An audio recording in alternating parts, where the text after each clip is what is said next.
Thanks so much for joining me. This is Cameron Toth. This is Biz Dev Live with Cameron T. I'm really excited to talk to you today. There's nothing I enjoy more than helping people. And this is one of those times, if you find yourself unemployed and or underemployed, as it were, in the COVID economy, what do you do?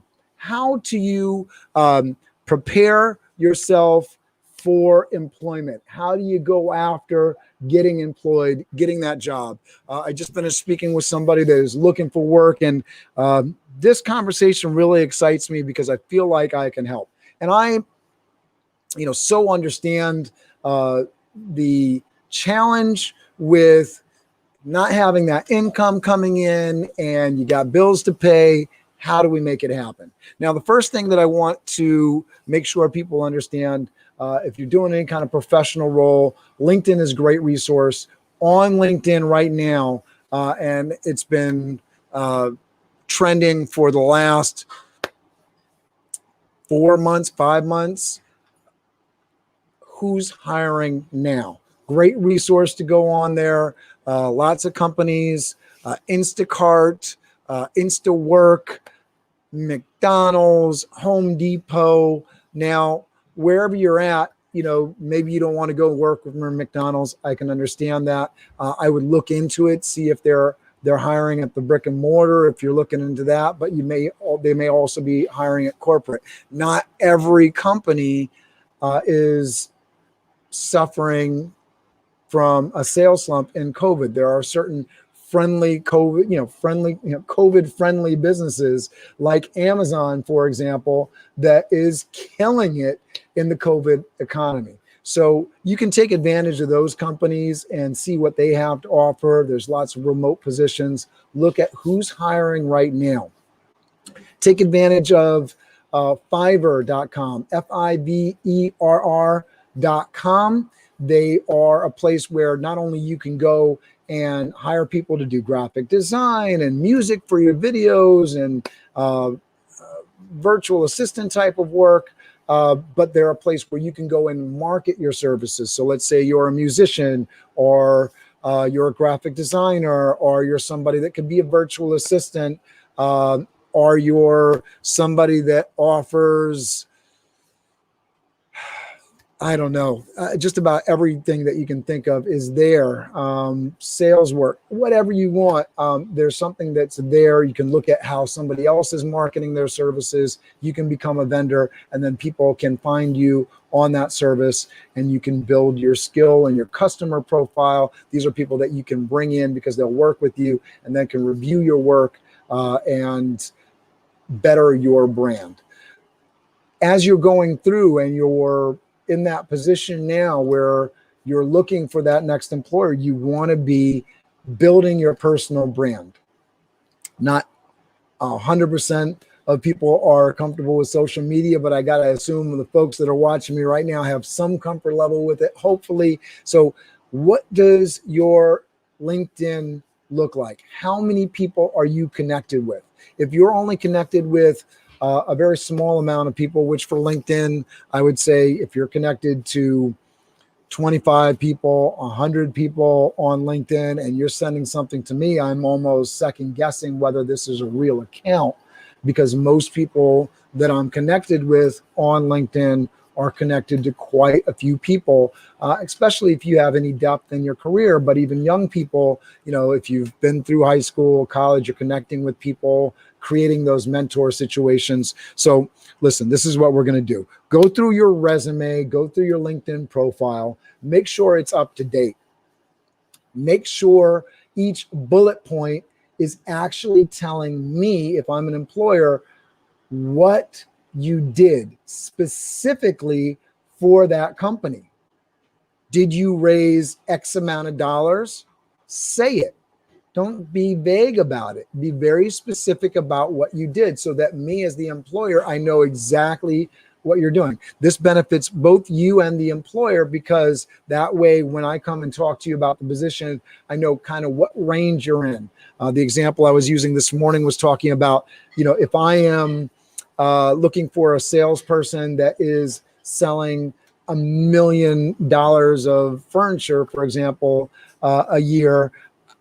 If I'm talking to somebody that's sold $320,000 in the past, that is, I can probably work with that. I can mentor that person. But if I'm talking to a salesperson that's usually selling $20 million, first of all, the position isn't that exciting to them. So I may have to come at that person with a little bit of a different approach if I do want them to join my team. Secondly, because they're not maybe going to be looking for the mentorship thing. They're really just going to be looking for the profit driving thing, the money in their pocket kind of piece. So really being specific what they're looking for, it helps you and it helps the employer so that you can both sort of match yourselves up. Well, once you get your LinkedIn profile up to date, make sure if you have people that can recommend you, that you're asking for those recommendations, then go on the hunt, go out and look for people in your industry, ask people to be mentors, ask people to give you advice, ask people to refer you to somebody. Hey, do you know somebody that's hiring? That can be a lot better than a direct ask, right? If I'm coming to you and saying, hey, do you have a job? It's a little crass. It might be a little rude. How would you feel if somebody was hitting you up for a direct cash infusion? Hey, I want you to buy this. Do you have $20? Right? We get those kind of approaches on the street and we shrug them off. They're not comfortable. We understand that those are not nuanced asks. They seem selfish. They seem self-centered. But if I'm saying, hey, I'm really good at XYZ, here's my credentials, and I'm looking to see if you can mentor me. I'm really looking for some help. I know that you're awesome. I know that you have this experience, and I'd really like to learn from you. Be really a great opportunity. Can I ask you a few questions? That's a really great way to start a conversation and develop a relationship.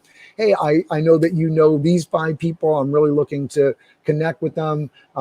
Is there any way that you can connect me with one of these folks? I'm really excited about meeting them. I would suggest maybe 1 or 2 people in that scenario, but there's lots of different approaches. Once you get somebody's email, once you start the conversation, maybe that's on your agenda. And having that list of people that you want to connect with and then going after that, right? Let's say you want to connect with Bill Gates. Don't assume that that's impossible. Write a letter. See if there's a way to get on a page. See if there's some way to be a part of a forum that he's involved with, maybe see where he's speaking in the future. Don't assume that it's impossible to meet with these impossible figures. Bill Gates is one that's really high up and could seem very difficult, but you may, through serendipity, by reaching out, get a response and develop a relationship. Stranger things have happened. But I guarantee you won't start that relationship if you don't reach out and you don't try. Not everybody is very difficult to get in touch with, like some superstar celebrity that has to duck a lot of people chasing them down.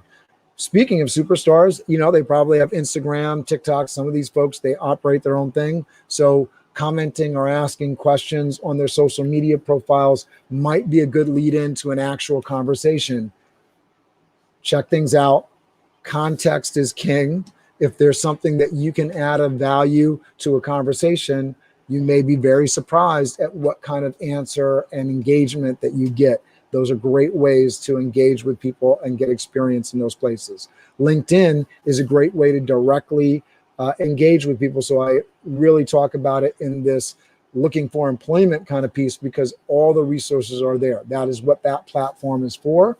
Go after those people that you want to connect with, send a message, ask to get connected, ask somebody that's connected to them that you're connected with. This takes building your LinkedIn profile. Yes, I know. But as you do that, not only will it be helpful to you, most likely in the immediate time frame, this is how you set up your personal brand for long-term success. And speaking about long-term success, how do I set up my personal brand to reap the benefits in the future? What are you doing right now to build your skill set, sharpen your saw, make sure that people not only understand what your skills are, who you are, what you're about, what you can do. make sure that you're showing and demonstrating. We can do this in a lot of different ways. If you don't want to be on camera like I am right now, you can write an article. You can post images. And if you do and are comfortable with video, posting video. Get it done, put it out on LinkedIn, ask your friends and those that are passionate about what you're doing to comment. Those posts will get organic reach on LinkedIn. That is the power of LinkedIn right now. I will tell you to use platforms like TikTok to enhance your personal brand. But right now, if we're talking about employment, LinkedIn is where you want to be. That's where you want to demonstrate your expertise and your knowledge. And you can really, really, really take advantage of the tools there to do really well with your personal brand in the future. So sharpen your resume, go after connections, mentors, employers, and prepare for future success. I hope this was helpful for you. Please let me know if you have questions in the comments. Roxanne, thanks so much for checking in. Aloha to my friend in Hawaii. I'm really looking forward to getting there one day. Thanks, Roxanne. Everyone, please hit me with comments and questions down below. I'm looking forward to answering those and helping folks out. Have a great day. I know that you have it in you to be awesome.